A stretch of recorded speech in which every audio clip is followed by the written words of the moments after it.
Good morning, good morning. Of course, Copper is like, huh?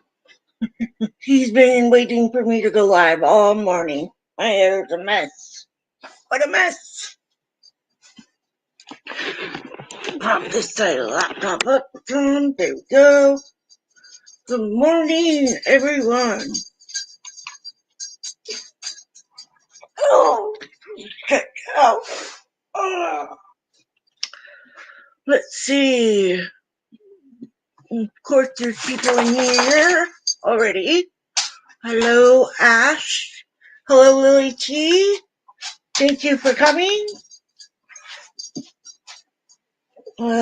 Today is Tuesday, another AA day. So I'll give it a couple of minutes and let people come in.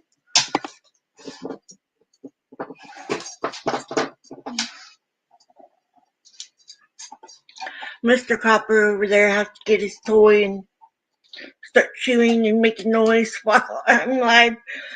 Other than that, he just lays here and does nothing.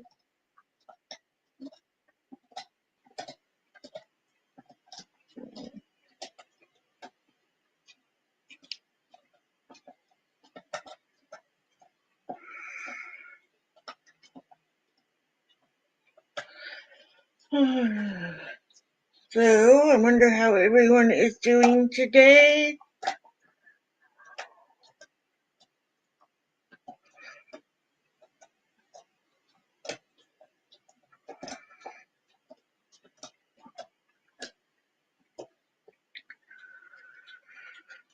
So as always, be kind in the chat. Don't harass anybody. Don't be judging anybody. This is a meeting. I forgot to put up my little banner thing to remind people that it is a meeting. Thank you, Lily. I saw your comment there. Lily is my twin sister, so y'all know. We are identical twins. Yep. She's 2 minutes older than me.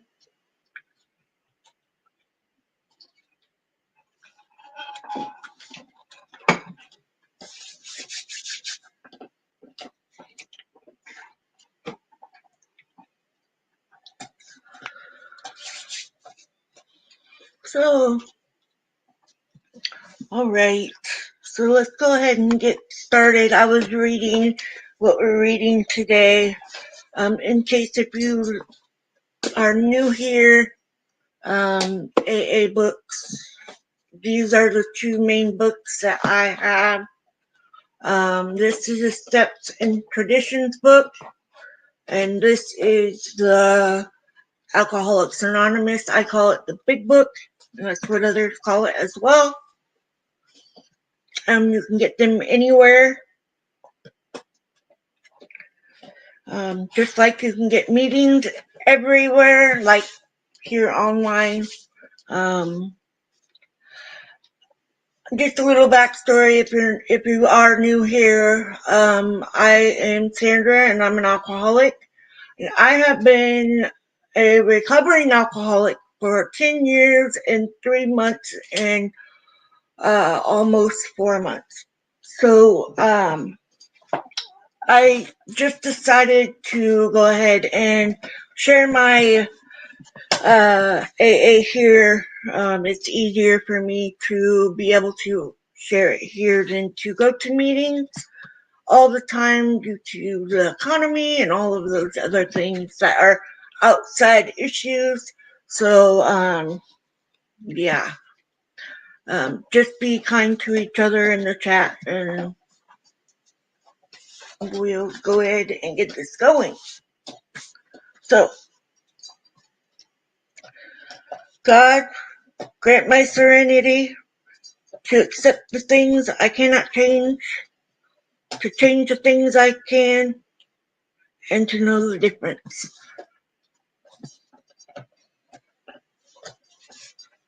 One, we admitted We were powerless over alcohol, that our lives had become unmanageable. 2. Came to believe that a power greater than ourselves could restore us to sanity. 3. Made the decision to turn our will and our lives over to the care of God as we understood Him. 4. Made a searching and fearless moral inventory of ourselves. 5. Admitted to God, to ourselves, and to another human being the exact nature of our wrongs. 6. We're entirely ready to have God remove all these defective characters. 7. Humbly asked Him to remove our shortcomings. 8. Made a list of all persons we had harmed and become willing to make amends to them all. 9. Made direct amends to such people wherever possible, except when to do so would injure them or others. 10. Continued to take personal inventory and when wrong, promptly admit it. 11. Taught through prayer and meditation to improve our conscious contact with God as we understood Him, praying only knowledge of His will for us and the power to carry that out.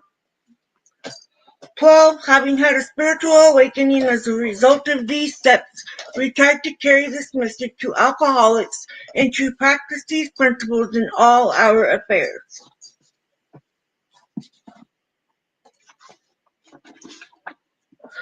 We are in the big book, and we are reading Acceptance Was the Answer on page 407. And this book is the 4th edition.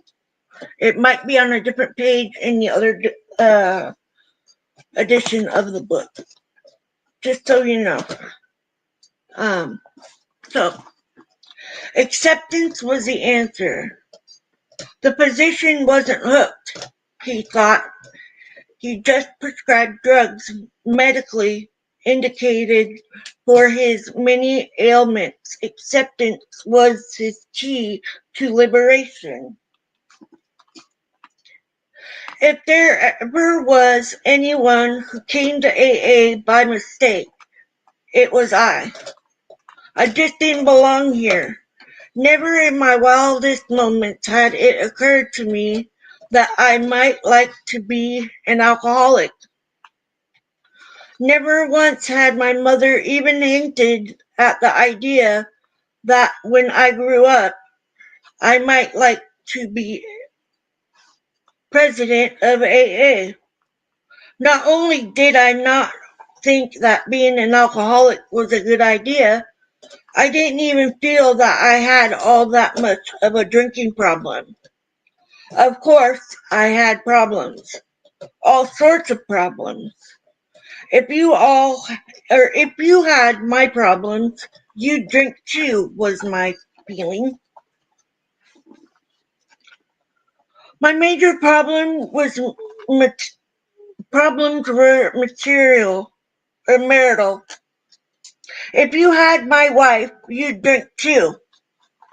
Max and I had been married for 28 years when I ended up in AA. It started out as a good marriage, but it deteriorated over the years as she progressed through the various stages of qualifying for Al-Anon. At first, she would say, "You don't love me. Why don't you admit it?" Later, she would say, "You don't like me. Why don't you admit it?"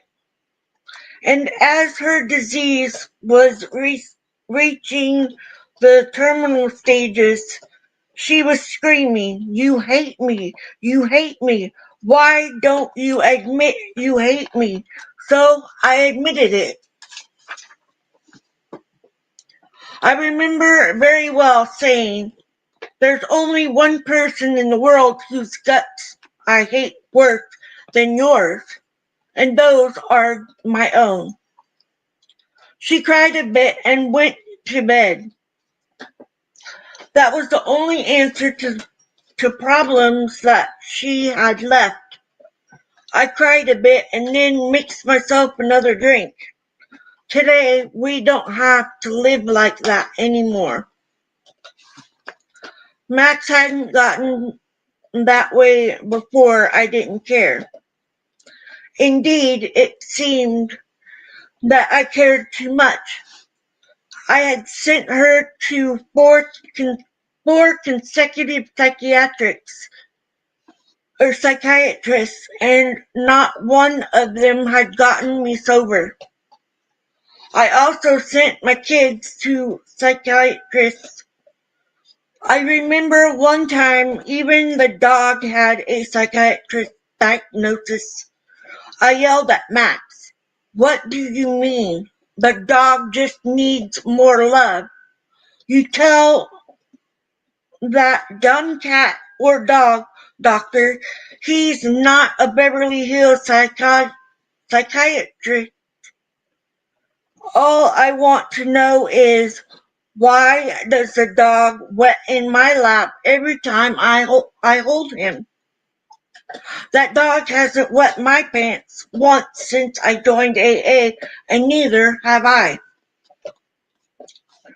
The harder I worked with Max, the sicker she got. So when it ended up at a psycho ward, I wasn't all that surprised. But then when that steel door slammed shut and she was the one that went home, I truly was amazed. I had begun to drink in the early years of pharmacy school in order to get some sleep. After going to school all day, working in the family drugstore all evening, and then studying until 1 or 2 in the morning, I would not be able to sleep soundly. With everything I had been studying going around in my head, I would be half asleep and half awake, and in the morning I would be both tired and stupid. Then I found the solution at the end of study time. I would drink 2 beers, jump in bed, sleep real fast, and wake up smart. I drank my way through school and always got honors. And as I went through pharmacy school, graduate school, medical school, internship, residency, and specialty training, and finally went into practice, my drinking kept increasing. But I thought it was because my responsibilities were increasing. If you had my responsibilities, if you needed to sleep like I do, you'd drink too.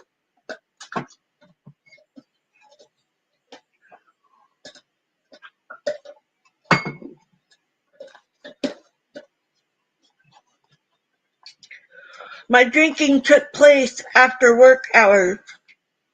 I remember finding myself in the middle of the night in the doctor's parking lot at the hospital with one foot in the car and one foot on the ground, not knowing which was the lead foot. Finding myself hanging up the telephone, then realizing I had gotten out of bed, answered the phone, turned on the light, and carried on a conversation with the patient. I didn't know whether I had told him to rush to the hospital and I'd meet him there, or to take 2 aspirins and call me in the morning. With a problem like that, I couldn't go back to sleep, so I'd sit up, watch old Wallace Beery movies on all-night TV, and drink.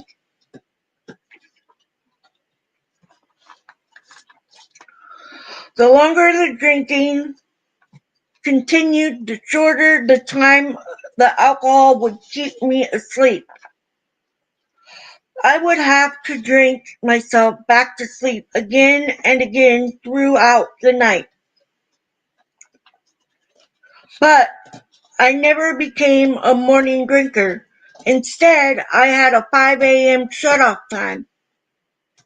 If it was 1 minute before 5, I'd drink myself back to sleep. If I was 1 minute after, I'd stay up and act like a martyr all day. It did become progressively harder to get up in the morning, until one day I asked myself what I would do for a patient who felt this rotten. The answer came right back. I'd give him something to pep him up. Oh, menopause is not nice. I know some of you don't want to hear that, but I'm sitting here roasting to this. Here.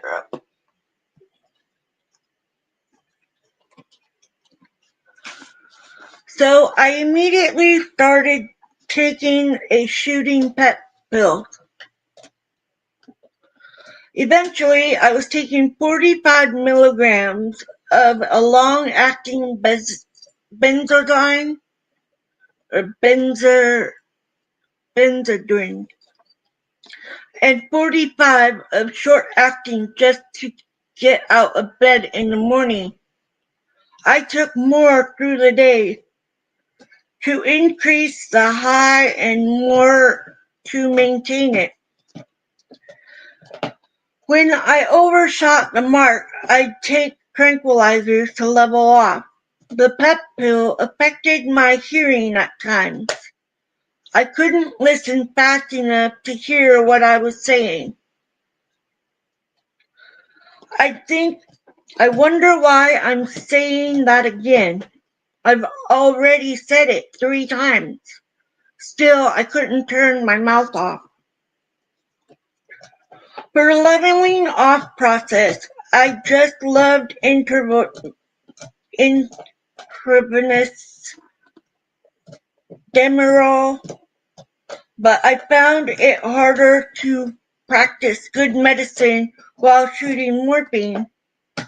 Following an injection, I would have to keep one hand busy scratching my constantly itching nose and would also have sudden uncontrollable urges to upchuck. It says vomit. I don't like that word.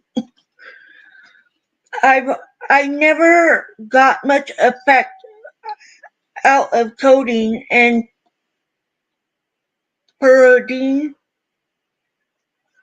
and the tranquilizers. However, for a period of time, I was injecting pentothal intravenously to put myself to sleep. That's the stuff used when the oral surgeon puts a needle in your veins and says count to 10. And before you get to 2, you're asleep. Instant blackout was what it was, and it seemed delightful. I didn't feel I could lie in bed and squirt the stuff in my veins while my kids and my wife stood around watching me. So I kept the drugs in my bag, and the bag in the car, and the car in the garage. Luckily, the garage was attached to the house. In the garage, I would put a needle in my vein and then try to figure out exactly how much medicine to inject to overcome the pep pills while adding to the sleeping pills, while ignoring the tranquilizers in order to get just enough to be able to pull out the needle, jerk the tourniquet, throw it in the car, slam the car door shut, run down the hall, and fall in bed before I fell asleep. It was hard to judge the right amount. One night I had to put myself back to sleep 3 times. finally decided to give it up. But to do so, I had to get all the stuff out of the house and out of my possession. In the end, I had to do the same with alcohol and all pills. I wasn't able to quit chemicals as long as they were in the house. If they were around, I always found a need for them, especially the pills. I never in my life took a tranquilizer, sedative, or pep pill because I was a pillhead.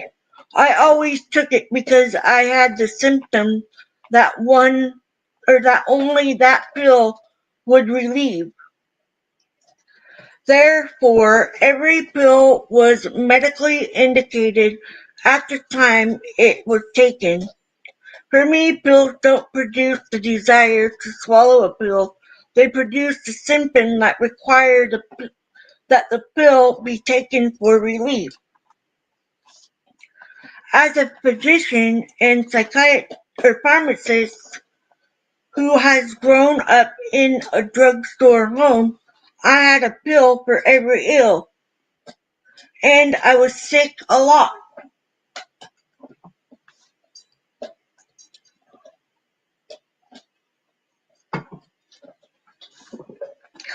Today, I find I can't work my AA program while taking pills, nor may I even have them around for dire emergencies, only that I can't say that will be done and take a pill.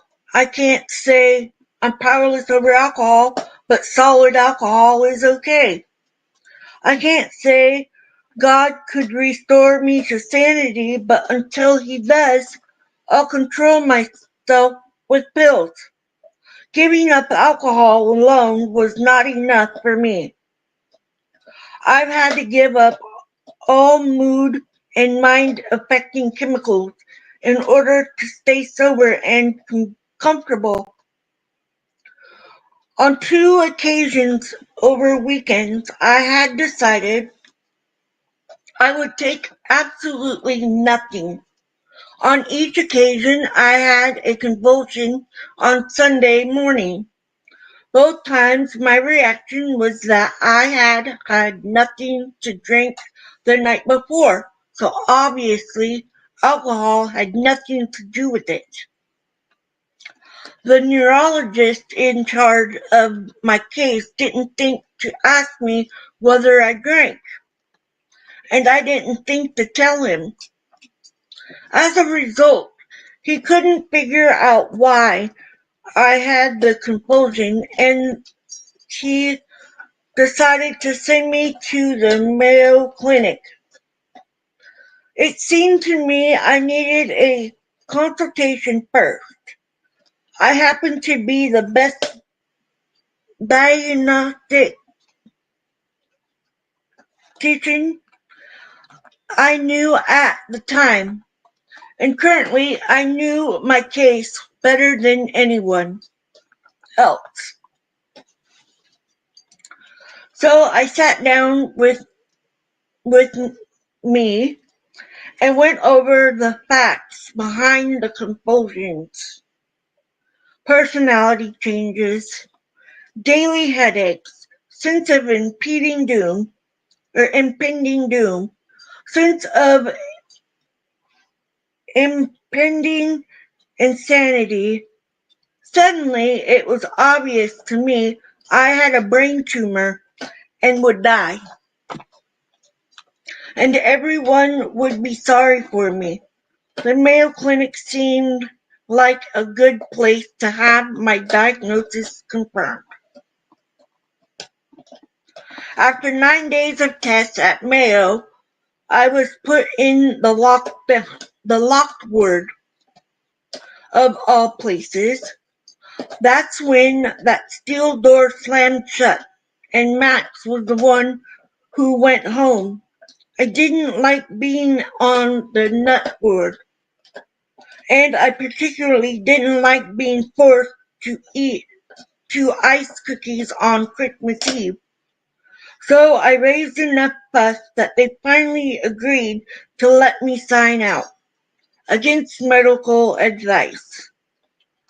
Max accepted responsibility for me after I had promised never to drink again, never to take another pill, never to swear again, and never to talk to girls again. We got on the plane and immediately had a big fight over whether I drank the free booze. Max won. I didn't drink it, but by God, I wouldn't talk or eat either. And that was how Max and I and our two daughters spent Christmas Day 8 years ago. When we got home, I got a bottle of scotch and went to bed. The next day, Max called the neurologist and told him about the Mayo psychiatric's opinion. He arranged for me to see a local psychiatrist who quickly decided I should be in the mental health unit of our local hospital. The people there insisted on putting me in a ward. When Max and I both knew I ought to have a private room, finally she asked, "Do you realize he's on the staff of this hospital and I got my private room?" Time went by very, very slowly, and my second nut ward, I never could quite get the knack of it and kept asking myself, what's a nice guy like me doing in a place like this? They wanted me to make leather belts, of all things. Had I gone to school all those years just to sit and make leather belts? Besides, I couldn't understand the instructions. The girl had explained them to me 4 times, and I was too embarrassed to ask her again. I am pleasing to state, however, that I had gone to only a very few AA meetings before I was able to make a really beautiful pair of moccasins and half of a wallet. I wore those moccasins every night for the next 7 years until they were there until they wore out. For my 7th AA birthday, my program orientated Al-Anon wife had my moccasins bronzed. Now I own perhaps the most costly pair of moccasins anyone has ever seen, and they can help me remember where I've been. In the hospital, I hung on to the idea I'd have most of my life, that if I could just control the external environment, the internal environment would then become comfortable. Much of my time was spent writing letters, notes, orders, and lists of things for Max, who was also my office nurse, to keep the world running while I was locked up. Once, can you lay down?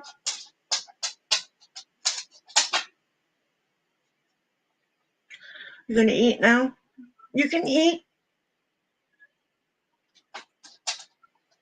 Sorry guys, I've been keeping an eye on him. He's got a rash, and so I'm trying to figure out what that is, what it's from.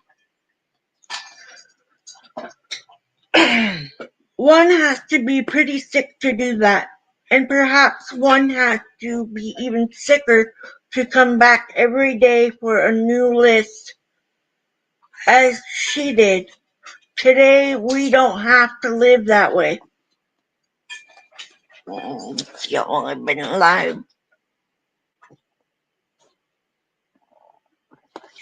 half an hour.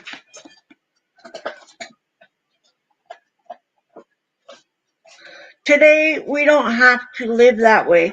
Matt still works with me in the office, but we have turned our wills and our lives and our work over the care of God. Each with the other as a witness, we took the third step out loud, just as it says in the big book. And life keeps getting simpler and easier as we try to reverse my old idea. By taking care of the internal environment via the 12 steps and getting the external environment take care of itself.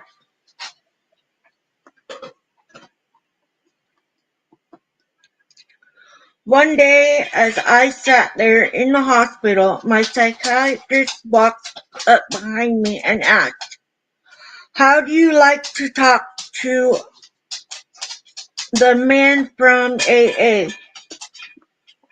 My reaction was that I'd already helped all the patients on the ward, and I still had plenty of problems of my own without trying to help some drunk from AA. But, Mike, can you give me some water? Sorry.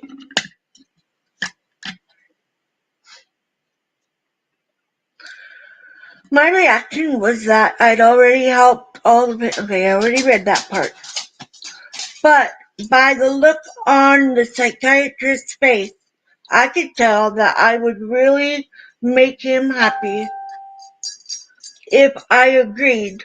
So, for no better reason than to make him happy, I agreed very shortly. I realized that had been a mistake when this big clown came bounding into the room, almost shouting, "My name is Frank, and I'm an alcoholic, ha ha ha." I really felt sorry for him. The only thing in life he had to brag about was the fact that he was an alcoholic. It wasn't until later that he told me he was an attorney. Let me see if Michael get me some water. Will you get me some water, please? Thank you. Just leave the water, just leave the ice in there. Thank you. Against my better judgment, I went to a meeting with him that night, and a strange thing began to happen. The psychiatrist, who had generally been ignoring me, now became quite interested. Every day he would ask me all kinds of questions about the AA meetings. At first I wondered whether he was alcoholic himself. Thank you.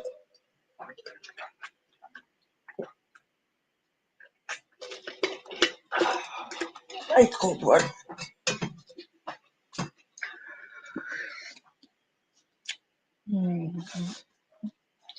And was sending me to find out about AA. But it quickly became obvious that he had this childish notion instead. If he could get me to go to enough meetings while in the hospital, I would continue to go after he let me out. So, for no better reason than to fool him, I asked Frank to take me to a meeting every night. And Frank did set me up for a meeting every night except Friday. When he thought he might have a date with his girlfriend. That's a devil of a way to run an organization, I thought, and I reported Frank to the psychiatrists, who didn't seem perturbed. He just got someone else to take me on Fridays. Eventually, the psychiatrist discharged me from the hospital, and Max and I began going to meetings ourselves. Right from the start, I felt that they weren't doing anything for me, but they sure were helping Max. We sat in the back and talked only to each other. It was precisely a year before I spoke at an AA meeting. Although we enjoyed the laughter in the early days, I heard a lot of things that I thought were stupid. I interrupted, sober, interpreted sober as meaning drinking but not being drunk. When a big, healthy looking young fellow stood up there and said, "I'm a success today if I don't drink today."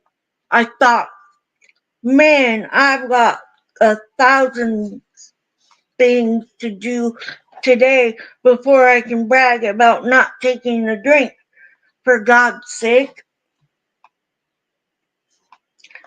Of course, I was still drinking at the time. Today, there is absolutely nothing in the world more important to me than my keeping this alcoholic sober.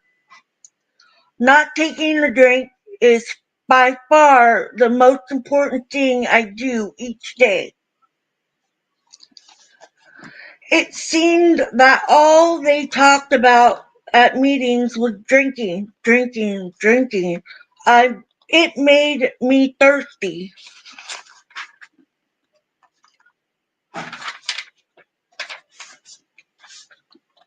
I wanted to talk about my many big problems. Drinking seemed a small one,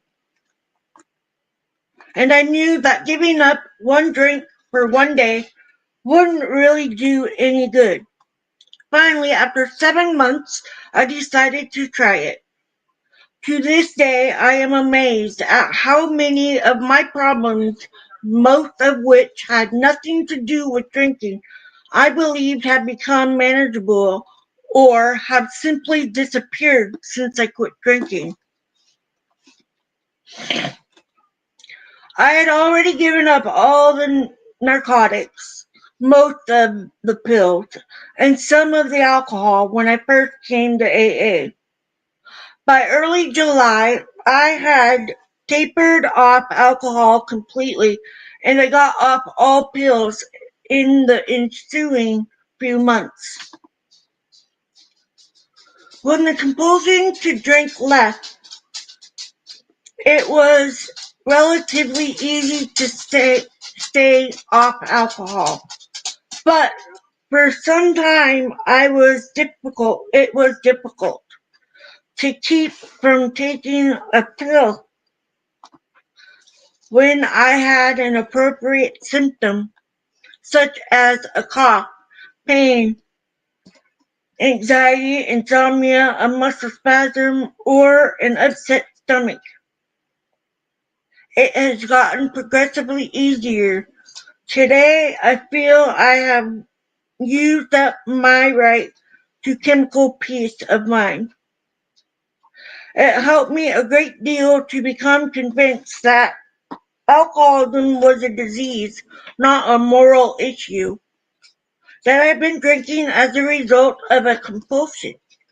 even though I had not been aware of the compulsion at the time, and that sobriety was not a matter of willpower.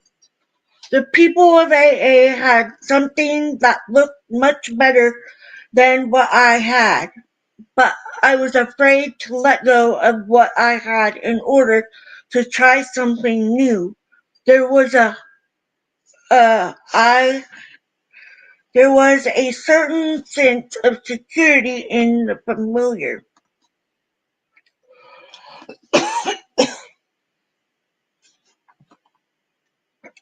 At last, acceptance proved to be the key to my drinking problem.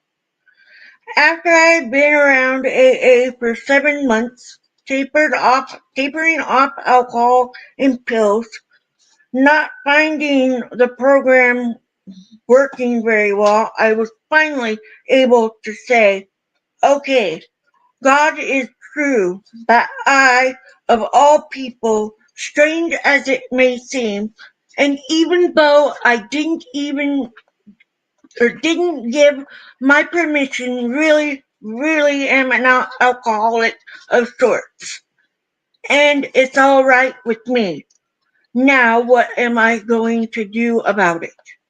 When I stopped living in the problem and began living in the answer, the problem went away. From that moment on, I had not had a single compulsion to drink. And acceptance is the answer to all my problems today. When I am disturbed, it is because I find some person, place, thing, or situation, some fact of my life unacceptable to me. And I can find no serenity until I accept that person, place, thing, or situation as being exactly the way it is supposed to be at this moment. Nothing, absolutely nothing happens in God's world but by mistake. Until I could accept my alcoholism, I could not stay sober. Unless I accept life completely on life terms, I cannot be happy. I need the con- need to concentrate not so much on what needs to be changed in the world as on what needs to be changed in me and in my attitude.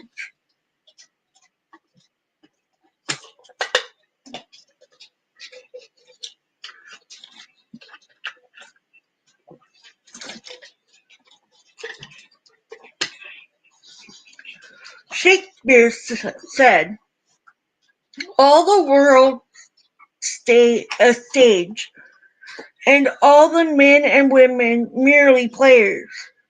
He forgot to mention that I was the chief critic.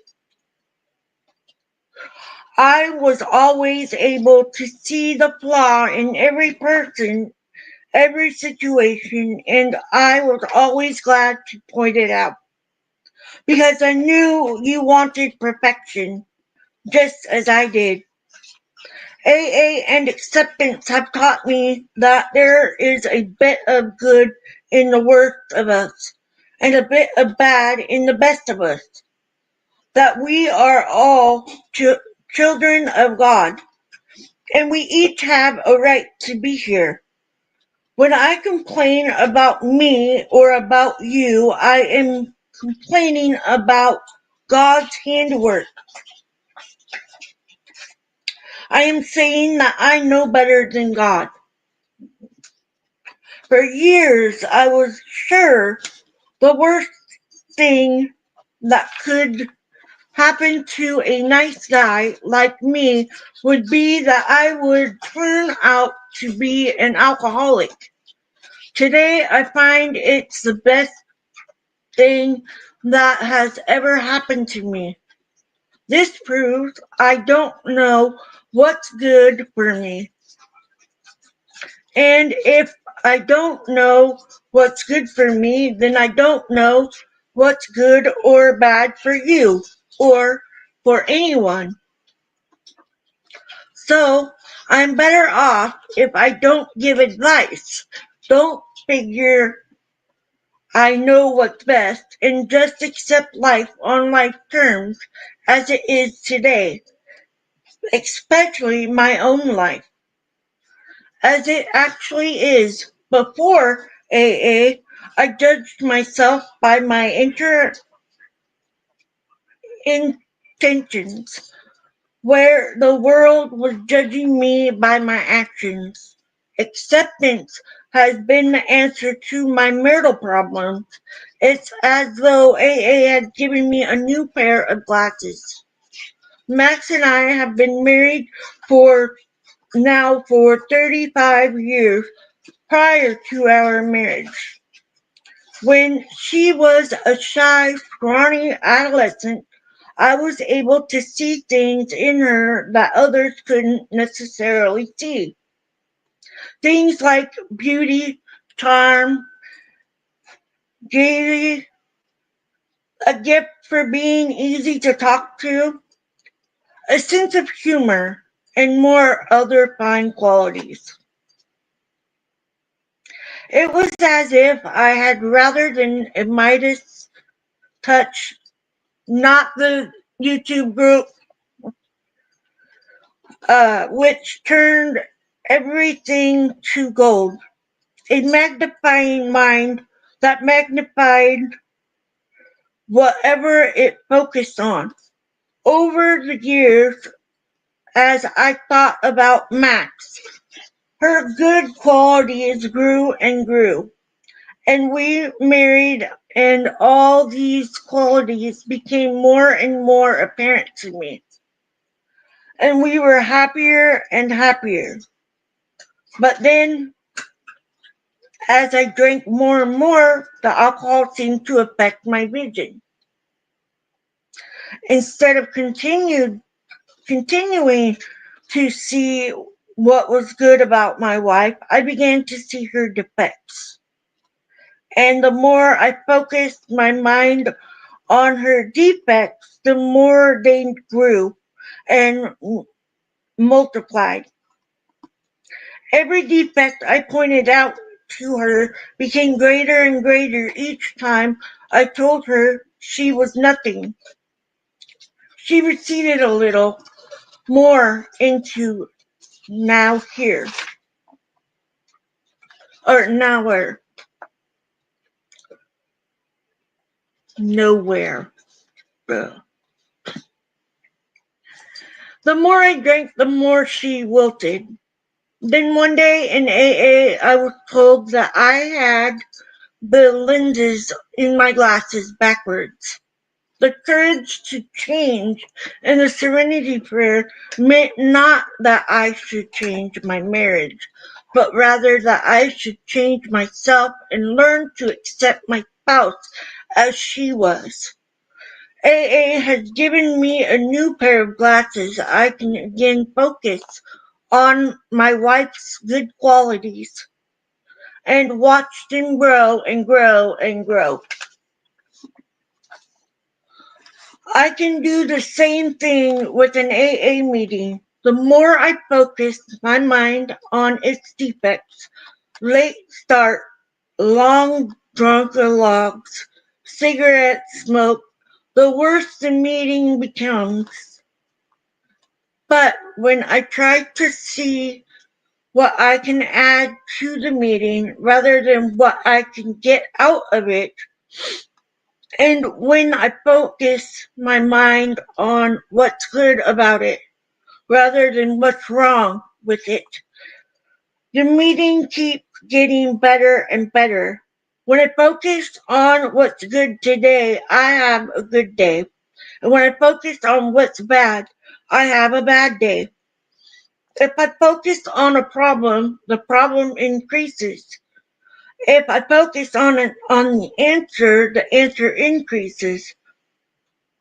Today, Max and I try to communicate what we feel rather than what we think.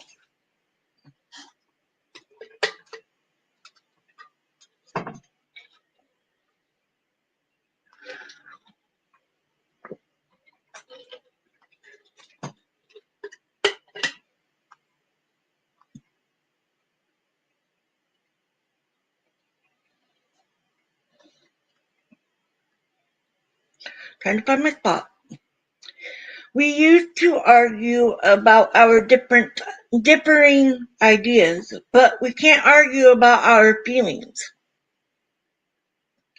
I can tell her she ought not to think a certain way, but I certainly can't take away her right to feel however she feels. When we deal in feelings, we tend to come to know ourselves and each other much better. It hasn't been easy to work out this relationship with Max.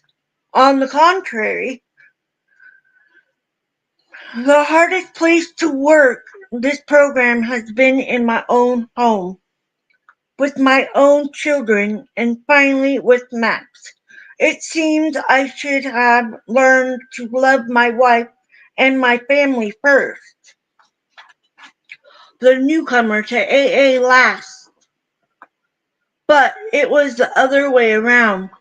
Eventually, I had to redo each of the 12 steps specifically with Max in mind. From the first saying, I am powerless over alcohol and my home life is unmanageable by me, to the 12th, in which I tried to think of her as a sick Al-Anon and treat her with the love I would give a sick AA newcomer. When I do this, we get along fine. Perhaps the best thing of all for me is to remember that my serenity is inversely proportional to my expectations. The higher my expectations of Max and other people are, the lower is my serenity. I can watch my serenity level rise when I discard my expectations. But then my rights try to move in, and they too can force my serenity level down. I have to discard my rights as well as my expectations by asking myself, how important is it really? How important is it to compare to my serenity, my emotional sobriety? And when I place more value on my serenity and sobriety than on anything else, I can maintain them at a higher level, at least for the time being. Acceptance is the key to my relationship with God today. I never just sit and do nothing while waiting for Him to tell me what to do. Rather, I do whatever is in front of me to be done, and I leave the result up to Him. However, it turns out that's God's will for me. I must keep my magic magnifying mind on my acceptance and off my expectations, for my serenity is directly proportional to my level of acceptance. When I remember this, I can see I've never had it so good. Thanks to AA.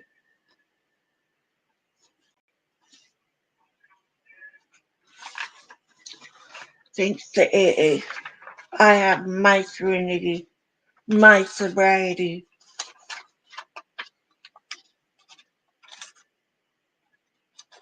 And I thank AA every day that I wake up sober, that I know that I don't have to drink, that I know that I am in control of only me. I can't control what's going to happen in this life, but I can control my sobriety.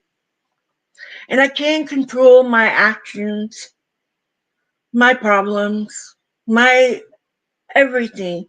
I ask for prayers for other things. I don't ask for it for me. Now, of course, I highlighted. Y'all know I do.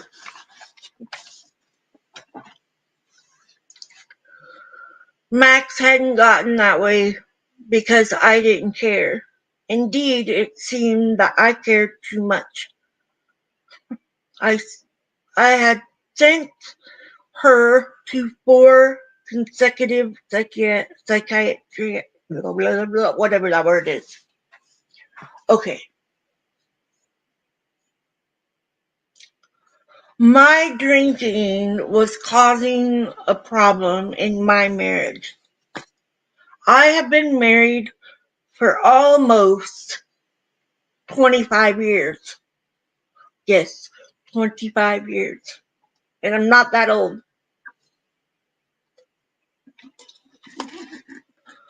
My husband is my best friend.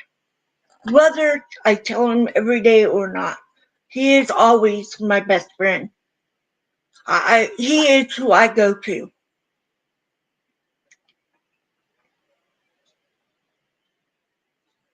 I almost lost all of that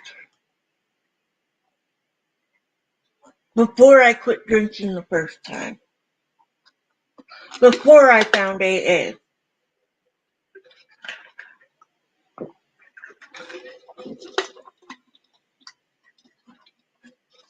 He's always told me he loves me.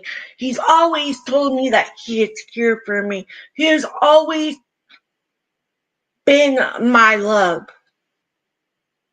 He's loved me through it all. And he could have walked away. We've been together for almost 27 years.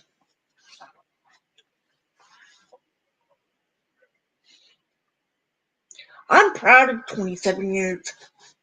People don't make that anymore. My age. Getting married when I was 21.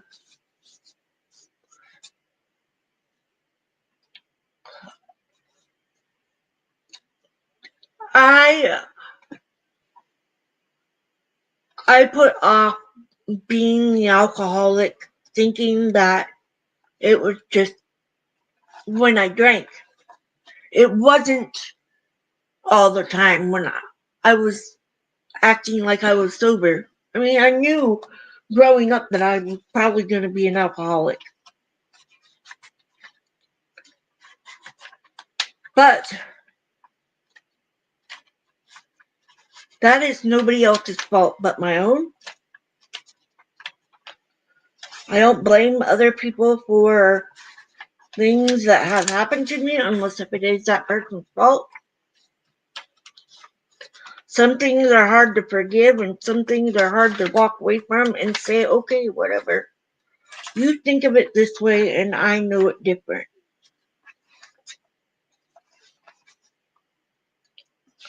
Sometimes that's what we have to do.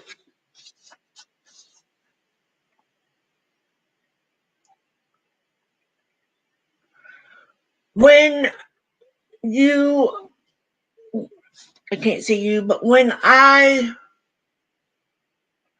quit drinking the first time, I was like, okay, I'm going to use this cross. My mom got me a cross with the Lord's Prayer in it. I had that thing on for a year. I didn't take it off for a shower. I didn't do that. I had it on all the time. I took it off the shower and I started drinking again.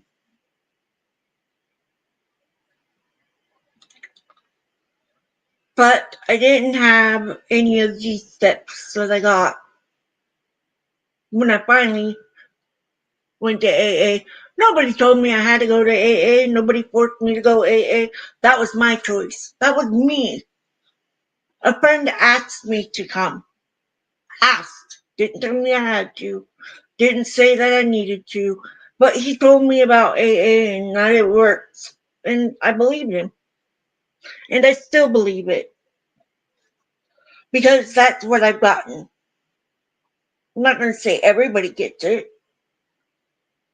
A lot of people might be there just to say, okay, whatever, get their paper time.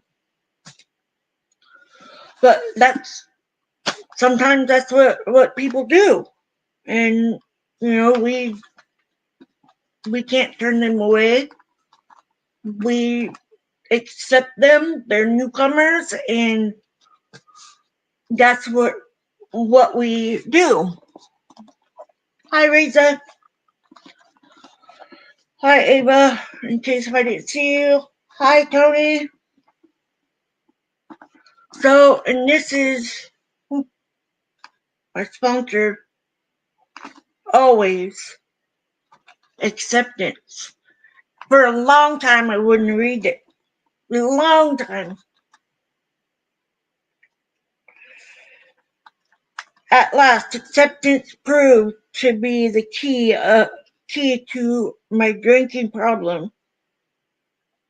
After I had been around AA for 7 months, tapering off alcohol and pills, not finding the program working very well, I was finally able to say, okay, God, it is true that I, of all people, strange as it may seem, and even though I didn't give my permission, really, really am an alcoholic of sorts.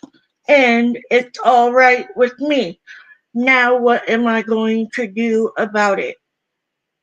When I stopped living in the problem and began living in the answer, the problem went away. From that moment on, I have not had a single compulsion to drink.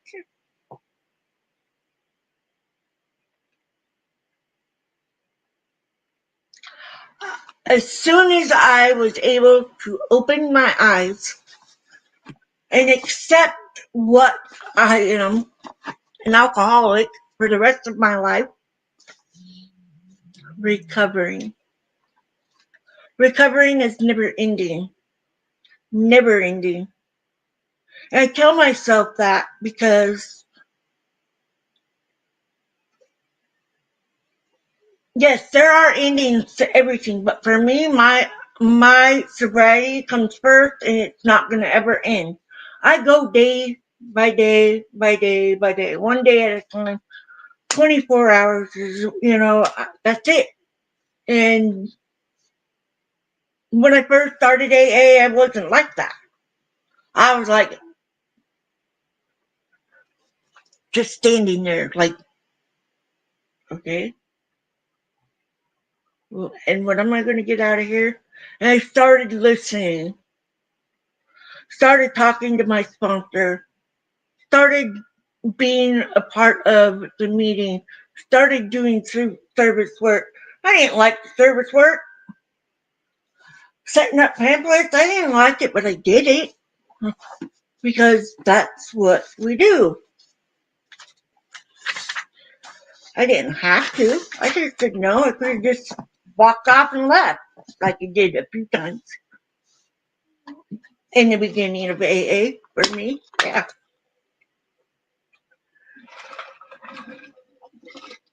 It's not perfect. I don't claim to be perfect. I don't want to be perfect. I don't even know what perfect is.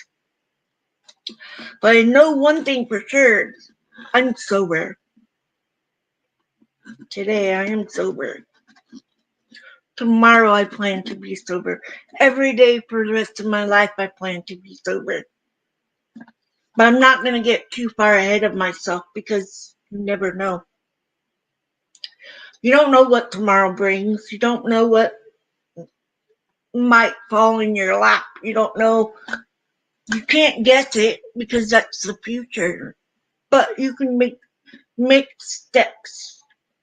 Take those steps to reassure yourself that you can do it. You can do it.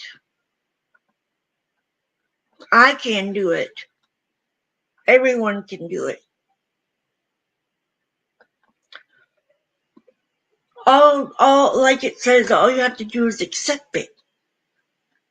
Be willing to open yourself up to hear and know that you can do anything you want to do if you put your mind to it.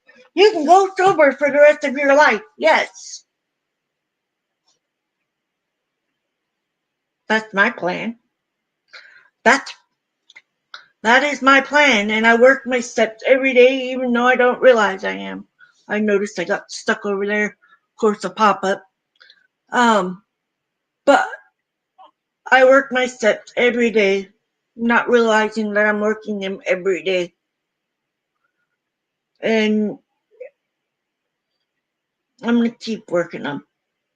I'm going to keep doing these meetings because I know that they're going to reach somebody that needs to hear it today. You are important to someone. Whether you realize it yourself or not, you are very important to someone.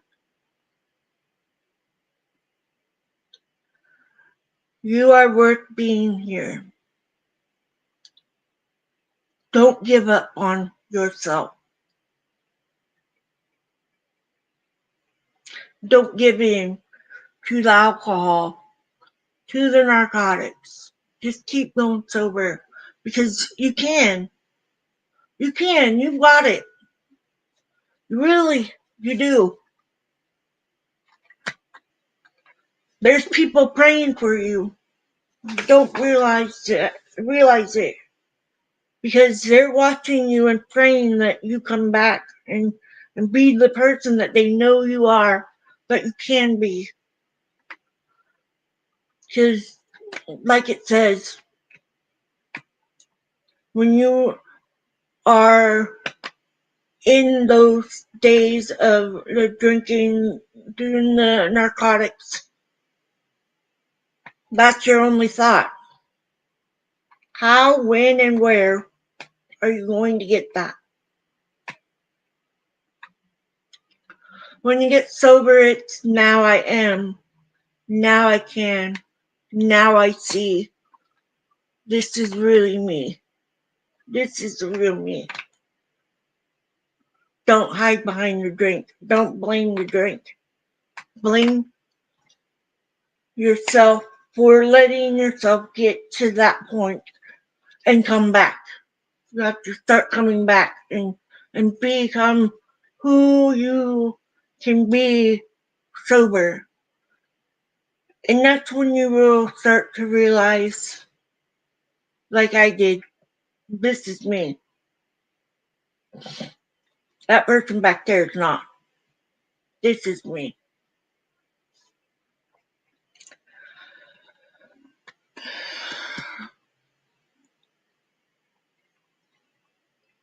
So I'm going to read the daily reflection and then we will do the serenity prayer.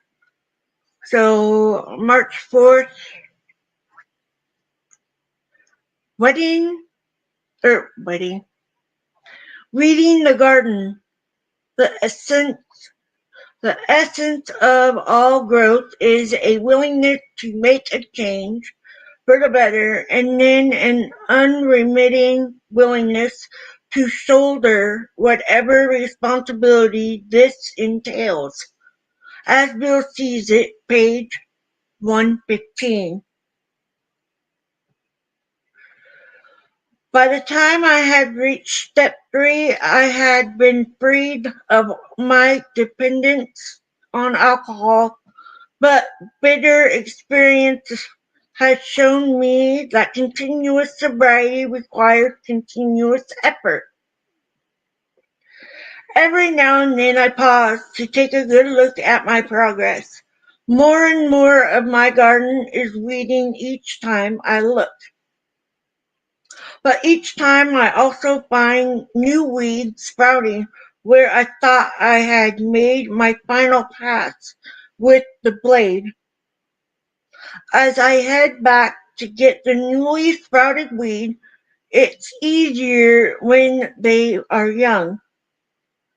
I take a moment to admire how lush the growing vegetables and flowers are, and my labors are rewarded. My sobriety grows and bears fruit.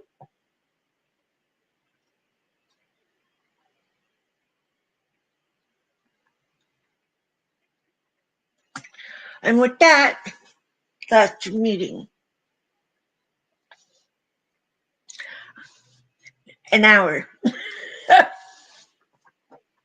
But just please know that you're not alone in this fight for sobriety. You're not alone in this world with nobody else who could be listening, and that you're worth it. You're worth every day, and don't give up. You can do it.